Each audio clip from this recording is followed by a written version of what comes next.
Un bărbat din județul Mureș pretinde că a găsit secretul tinereții, argila albastră.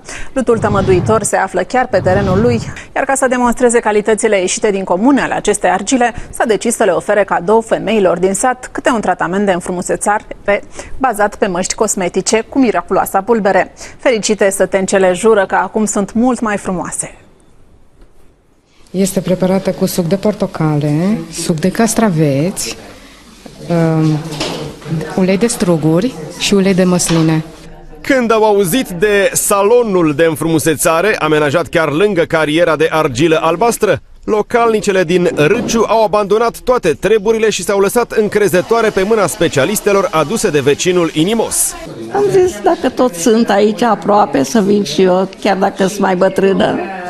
Știți cum e, baba vrea să fie și frumoasă, numai bătrână. Pe lângă măști, masaje și împachetări cu pulbere de argilă, sătencele au suferit o transformare totală. Coafate și machiate, s-au temut că nici nu o să le mai recunoască soții acasă. Am simțit bine după masaj, după tratament. E bună argila, e bună. Facem pachetări cu argila albastră, care este foarte benefic pentru părul distrus. Cariera de argilă albastră a fost descoperită în urmă cu 10 ani. Atunci, proprietarul terenului nici nu s-a gândit că a dat peste o comoară. Apoi a aflat de beneficiile argilei, confirmate și de specialiști. Compoziția de 41 de minerale îi dau de altfel și culoarea neobișnuită. Uitați, aici avem exploatarea de argilă albastră de Râciu. Se escavează la 7 metri adâncime. Vestea proprietăților argilei de Râciu a trecut de mult hotarele țării, ajungând până în Canada și Statele Unite. Iar gospodarul care a descoperit-o exportă deja cantități mari prin intermediul unor firme de cosmetice.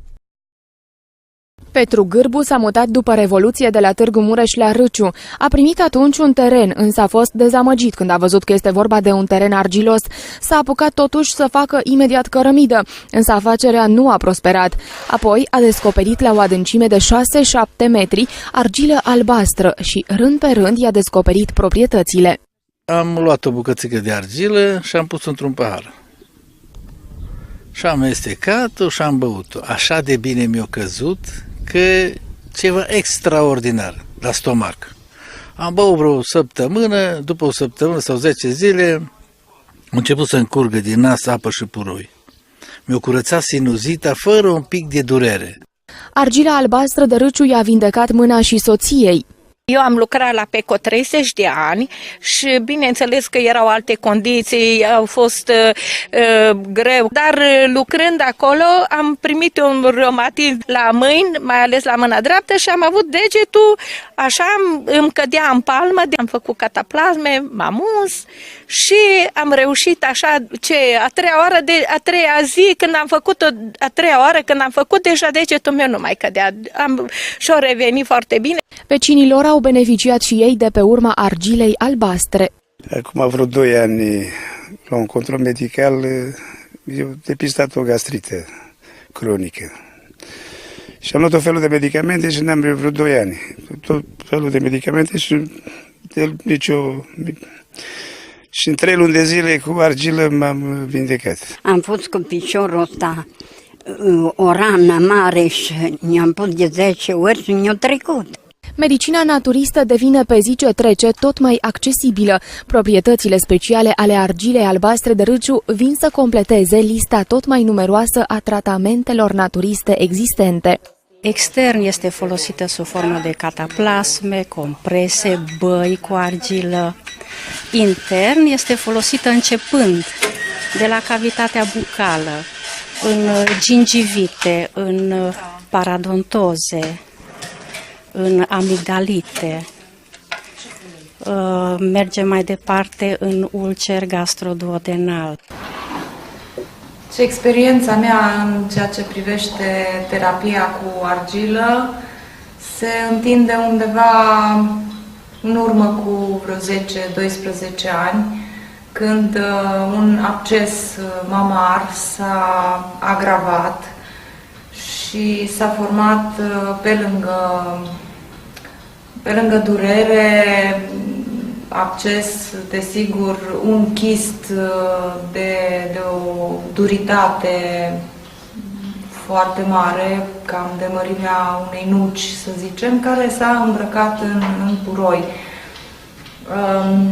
Printre remediile naturale pe care le-am încercat în momentul respectiv a fost comprese cu apă rece, foaie de varză, dar situația s-a agravat și nu a mai dat rezultate. Și atunci am aflat de această terapie cu argilă, și anume cataplasmă, și am aplicat-o. Am aplicat-o din momentul în care mi s-a povestit despre efectele ei și efectele n-au întârziat să apară. După câteva zile de cataplasme, deja inflamația s-a retras, durerea dispare ca prin minune, deci chiar miraculos. O durere cu un acces, probabil se știe, este foarte greu de suportat. Și aceste cataplasme, deci aveau, pe lângă rolul de a lua durerea, de a trage inflamația, deci de a se face resorpția celor țesuturi inflamate. După câteva zile de comprese, de cataplasme, s-a format un orificiu în țesut, prin care s-a curățat încet acel acces. După câteva zile s-a cicatrizat locul respectiv, în 2 zile n-a mai rămas nici urmă a acelui orificiu. Pe urmă s-a format un alt orificiu într-o altă parte a sânului și pe acolo s-a curățat tot așa câteva zile, după care s-a vindecat fără nicio urmă. Și am continuat totuși cataplasmele, chiar dacă nu mai exista puroi, până când s-a resorbit în totalitate și acea formațiune dură, care s-a tot diminuat în mărime până când a dispărut complet. După ce a trecut toată această experiență, am vizitat din nou un chirurg pentru a avea confirmarea că într-adevăr n-a rămas nimic acolo care să-mi dea probleme eventual ulterioare, și rezultatele au fost foarte bune. Deci totul s-a vindecat într-un mod, să spunem, natural, fără durere, fără o intervenție dură, externă, chirurgicală. Vreau să amintesc faptul că această terapie a fost însoțită și de o dietă bazată în special pe crudități. Deci în acea perioadă n-am consumat deloc produse de origine animală, dar nici măcar produse sau alimente gătite, preparate termic. Deci a fost o cură de detoxifiere, zic eu, un ajutor pe care i l-am dat oarecum organismului printr-un aport de lichide, în special stoarse din fructe, din legume, ce se găsea în sezonul respectiv, morcov, sfeclă, gulie, roșii, deci tot ce a fost accesibil în momentul respectiv, și probabil că și asta a contribuit la vindecarea mea.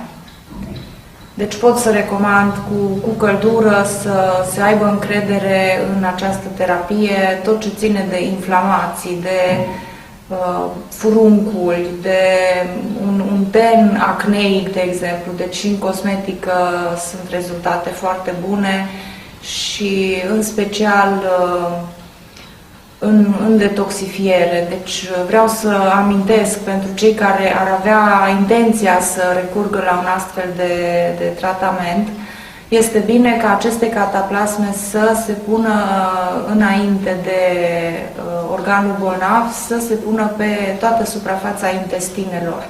Pentru că aici noi suntem purtători de foarte multe bacterii și toxine, care există posibilitatea să fie dirijate oarecum înspre partea organului bolnav. Și atunci e bine să se pună de 2 sau de 3 ori cataplasme pe această zonă și abia după aceea să se pună pe zona bolnavă. Și bineînțeles, o dietă adecvată este foarte binevenită la absolut orice fel de boală, bineînțeles dacă nu există contraindicații pentru crudități specificate de un medic specialist. Da? Cine e? Cu mulți ani în urmă am suferit de prostată și am urmat tratament ca să nu se mai inflameze. Și ani de zile am urmat multe și fel de medicamente, dar nu m-a ajutat. 6 luni în urmă, când unul din copiii noștri a ajuns pe la Târgu Mureș, s-a întâlnit cu fratele meu scump, fratele Gârbu. Și băiatul mi-a spus cum i-a oferit un medicament care i-a spus că face bine la multe boli din organismul omului și i-a oferit argila albastră. Băiatul care știa, și oricine știe că un om în vârstă are destule în organismul lui de care suferă. Și băiatul m-a sunat și mi-a spus întâlnirea care a avut-o la Târgu Mureș și m-am interesat, am luat numărul de telefon și i-am dat un telefon fratele Gârbu și când a auzit, frate, bucuria e de partea mea. Mă gândeam eu, măi, cum să fie bucuria de partea lui când aflu un tratament pentru suferința mea. Eu nu vă cunosc, nu v-am văzut, dar am auzit de dumneavoastră și mă bucur tare mult să pot face un bine unui om care a suferit pentru Domnul Iisus și pentru Evanghelie. Am auzit. Și dați-mi adresa că mâine vă trimit acasă medicamentul. A doua zi a sosit medicamentul, argila albastră. Știam din America, știam tratamente cu argilă, foarte multe tipuri de argilă, dar nu argila albastră de râciu, asta nu s-a auzit până acum. Și acum, când a apărut argila albastră de râciu, ar fi astăzi a sosit, seara am și pus în pahar, conform instrucțiunilor acolo, pentru măcerat până a doua zi dimineață, și a doua zi dimineață am băut paharul cu argilă, amestecat, tot amestecat, am mai pus apă și am clătit paharul și am băut tot. Ceva nemaipomenit. Ca din primul pahar să simți în organism ceva ca și cum ai unge o rană. Să simți din primul pahar e ceva de prea mult ca să crezi. Dar eu am simțit ameliorarea asta în corp, în așa fel încât am mai pus apă în pahar și am mai pus o linguriță. Și am băut și seara. Și vreo 3 zile am luat și dimineața și seara. Și din zi în zi tot mai bine, tot mai bine, tot mai bine. Când m-am dus la doctor, doctorul spune, nu i-am spus că fac tratament cu argilă, i-am spus doar că Dumnezeu a intervenit pentru sănătatea mea și eu sunt convins că Dumnezeu poate să-mi vindece boala care o am eu. Doctorul spune, trebuie neapărat trebuie mers și făcut investigațiile ca să stabilim ce este acolo. Bine, domnul doctor, merg. Pentru că eu cred și în doctori. Că așa spune Domnul Iisus, că cei bolnavi au trebuință de doctor. Și eu am trebuință de dumneavoastră și cred. Și mă duc. Și m-am dus. Și rezultatul de la analize a ieșit 14. PSA 14. Când l-a văzut doctorul, s-a cu tremurat, el, mai tare ca mine. El știind ce înseamnă 14, ăla eu abar n-aveam. Nici nu știam ce e la PSA. Ați făcut vreodată? Nu. Și el l-am văzut mai tulburat ca mine. Domnul Neamțu, neapărat trebuie să facem investigații, să stabilim despre ce este vorba. Și era acum a 6-a zi de când eu luam argila albastră. Și mă simțeam de acum bine. Pusesem într-un hal fără hal. Nu mai mă puteam stăpâni, nu mai mă puteam controla, pierdeam urină, dureri groaznice dureri. Când urinam, chiar dacă nu urinam, numai puțin dacă urinam, durerile erau așa de mari, insuportabil. Nopțile nu mai vorbesc, că nu mă lăsa să dorm și tot de aici la baie. La baie toată noaptea și nu mai puteam. Simțeam că nu se mai poate așa. Și acum, când eram la a 6-a zi de tratament cu argila albastră, numai lapte de argilă băută, cu conținutul care l-avea o linguriță de argilă. N-am folosit de la început cataplasmă aplicată la prostată. Eram foarte fericit că s-a îmbunătățit situația mea așa de mult, eram așa de fericit că am zis, e destul, dacă merge așa înainte, e bun. Și nu am folosit și cataplasmă. Și am continuat cu asta și în a 6-a zi, când m-am dus la doctor, zic, domnul doctor, uite, eu mă simt bine, uite, așa. Eu recomand să mai facem un control. Facem, domnul doctor. Dacă spuneți dumneavoastră, să-l facem, dar eu vă spun că e bine. Domnul Neamțu, nu se poate. Bine n-are cum să se facă. Mai rău, da, dar bine n-are cum. Domnul doctor, eu vă spun, eu mă duc, dar vă spun că aduc rezultatul mai bun. Asta nu există, spuneam. Dar dacă eu aduc rezultatul mai bun, zice, ce faceți? Zice, am să vă strâng mâna. Domnul doctor, strângeți mâna de acum, că vă spun că rezultatul va fi bun. Simțeam în organismul meu vindecare. Și el mi-a strâns mâna, m-am dus, am făcut de la 14, de acum, într-o săptămână, rezultatul a fost PSA-ul 11. Și după 2 săptămâni, mi-a zis să mai merg și am mai mers o dată. Și rezultatul a scăzut la 8. Eu, ce a dat rezultatul, eu simțeam în organismul meu că lucrează. Și m-am bucurat de lucrul ăsta, așa. Deși doctorul spunea, poate să fie ceva temporar, așa, dar s-ar putea iarăși să nu.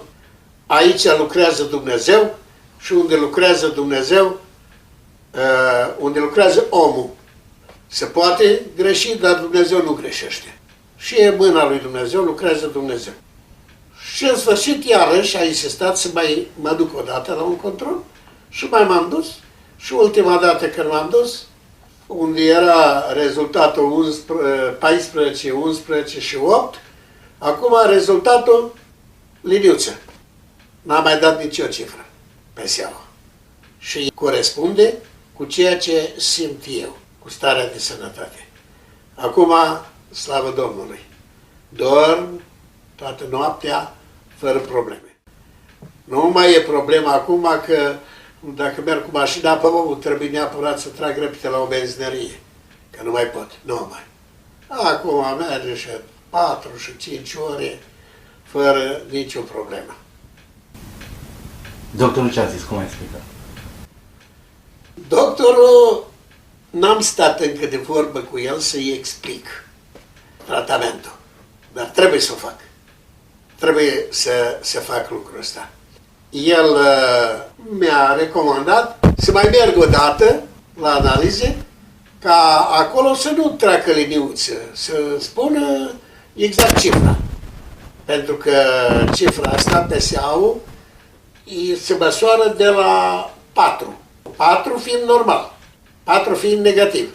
Dar el vrea să merg să pună acolo cifra, așa să mă duc. Ceea ce pot să spun, îi mulțumesc lui Dumnezeu, mulțumesc fratelui Gârbu, pe care Dumnezeu l-a folosit. Spuneți-mi, rog, când ați luat prima oară argila asta, v-ați uitat la plicul ăla și ce v-ați zis? Eu când mi-a spus că îmi trimite, eu deja am acceptat. Pentru că am luat-o din partea lui Dumnezeu. Pe Dumnezeu îl cunosc de mult. Din 1954 sunt copil al lui Dumnezeu. Și îl cunosc bine. Dar pe fratele Gârbu nu l-am cunoscut. N-aveam cum să iau din mâna lui. Am luat din mâna lui Dumnezeu. Și abia așteptam să ajungă mașina. Cum a ajuns, am și pus în pahar. Pentru că am fost sigur că aici e mâna lui Dumnezeu, bunătatea lui Dumnezeu și grija lui Dumnezeu care a avut-o întotdeauna față de mine și o are și acum și cu rugăciune, cu mulțumire către Dumnezeu. Am mulțumit eu și lui fratele Gârbu prin telefon. Dar niciodată nu luam paharul fără să-i mulțumesc lui Dumnezeu și să mă rog ca Dumnezeu să binecuvânteze medicamentul. Asta este foarte important. Luat acest medicament, care este foarte bun, dar ca și orice medicament forte, nu se ia simplu. Orice medicament forte se ia asociat. Deci nici acest medicament, argila albastră, nu poți să le iei simplu. Eu am mai spus și la alții, au procurat și alții argila albastră și unii mi-au spus că e așa de minunat, așa de bine să simt, dar mi-au spus și unii care nu simt niciun efect. Și le-am recomandat ca să le ia asociat. Cum asociat? Asociat cu credință. Cât timp ați luat medicamentul ăsta? Ați mai luat alte medicamente? Da, medicamentele care le am cu tensiunea, cu cel mai important e cu glicemia. Nu, pentru prostată, cum aveți probleme cu prostata. Pentru prostată n-am mai luat. De când am început tratamentul cu argila albastră, n-am mai luat niciun medicament pentru prostată. Până atunci am încercat pe toate și care se făceau reclamă, să fac reclamă la televizor și de toate, și de care spunea și unii și alții. Și... Dar de când am început cu argila albastră am renunțat complet la medicamentul pentru prostată și sigur argila albastră și-a făcut efectul pentru vindecarea mea. Spuneți-ne cum era viața noastră de când ați descoperit problema asta? Ce probleme mai aveți de când cu prostata? Cel mai grav era chinul cu care mă chinuia foarte des urinând. Și tot atât de grav era usturimile, durerile groaznice care le aveam. Și odată cu începerea tratamentului cu argila albastră, s-a lungit timpii pentru urinare, dar nu mai e niciun fel de durere, nici o usturime, nu mai e nimic. Și după 2 luni, urmând soluția băută de argila albastră, am început să pun cataplasmă la prostată. Înainte de a pune cataplasmă, simțeam și dacă mă așez pe un scaun, mai vorbesc de o bancă mai tare, dar când mă așezam în șezut, simțeam durere. Și aveam durere de sub, în zona prostatei aici, dureri groaznice. Acum, cred că dacă dau cu ciocanul, nu mai mă doare. Da, când ai avut infecția în gură? Ați mai folosit și la altceva? Am lucrat dentura la dentist și mi-a pus o coroană care este legată cu metal. Și cum am început să folosesc proteza asta cu metal în gură, aveam numai răni, în special la partea de jos unde este proteza, aveam numai răni la gingie, dar răni dureroase, nu așa, mă dureau niște răni așa groaznice de dureroase. Și am vorbit cu nora mea, care studiază problemele astea cu sănătatea, cu medicamentația asta naturistă, și în America a studiat și aici, și îmi spune: tată, de vină este proteza, metalul de la proteză.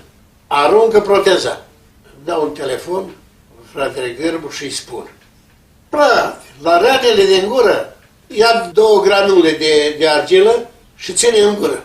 Și gata, imediat, am luat 4 și am băgat în gură, am observat că dacă țin sub limbă, de acolo pleacă și unge toată gura și lucrează bine, și le-am băgat sub limbă și cu limba mi-a uns așa, și până seara mi-a luat durere și am putut să pun proteza. Și am pus proteza, acum am proteza, dar răni în gură nu mai face. Dar am continuat. Când am simțit puțin așa că în gură la gingie nu prea e în ordine, mă doare cumva așa, gata, imediat câteva granule de argilă albastră, ținută în gură și de ori și noaptea. Că împreună cu mine, soția nu m-a lăsat să mă fac sănătos eu singur. S-a abonat cu mine la argilă, ea a avut probleme mari cu stomacul, cu ulcerul la stomac. Ea nici mirosul nu-l putea suporta de prăjeală de mâncare.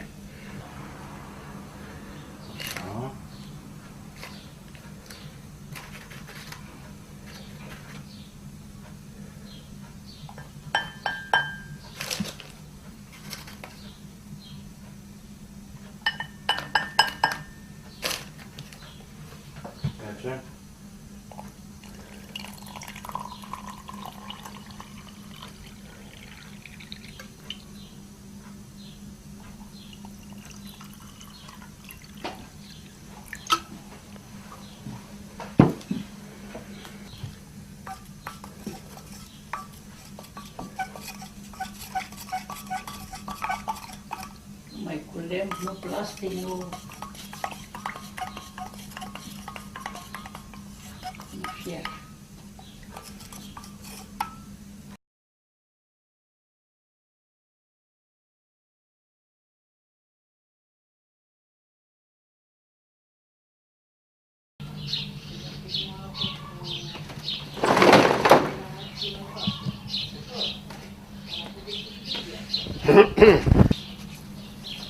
Nu e vorba de obiecte, e vorba de subiect.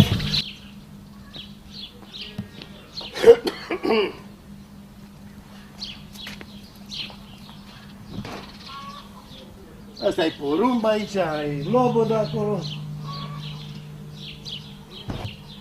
Asta aici e niște porumb de la dulce de fiert. Acolo este niște lobodă pentru ciorbițe, acolo e niște ceapă, niște usturoi. Aici avem ridici, aici avem leuștean pentru ciorbițe, folosim leuștean, aici mărar, trandafir. Au încercat mulți să-i cumpere dealul, însă Petru Gârbu nu l-a vândut. Acum îl caută străini din toate colțurile lumii. Săptămâna trecută a fost cineva din Germania și interesat de argilă și au zis că nici să nu le iau nimic exact așa cum e, așa pură, originală să le-o dau. Suntem în discuție cu o firmă din Germania și cu una din Republica Moldova. Am exponat acum 2 ani și jumătate în Spania o parte și acum urmează să vină iar să ducă. Fiul celor doi se ocupă acum de promovarea afacerii. A creat un site și astfel i s-a dus vestea argilei albastre de râciu în toată lumea. Așa au aflat nemții, canadienii, moldovenii și chiar spaniolii de proprietățile argilei românești.